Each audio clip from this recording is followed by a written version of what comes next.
Simpang siur yang terjadi pada hubungan selebgram Dara Arafah dengan Rehan Mubarak akhir September 2021 lalu menarik perhatian pengguna.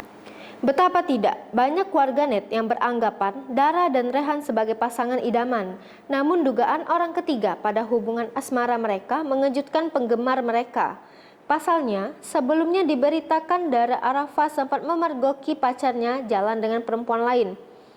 Malahan, Dara Arafah dimarahi sang pacar di depan orang dan calon saat tak lama berselang setelah kabar itu heboh, Dara Arafah lantas mengklarifikasi penyebab hubungannya putus. Selain itu, Dara juga minta tak menghujat sana-sini. Sebelum itu, dia menghapus cuitan dan Instagram story yang mencurahkan isi hatinya.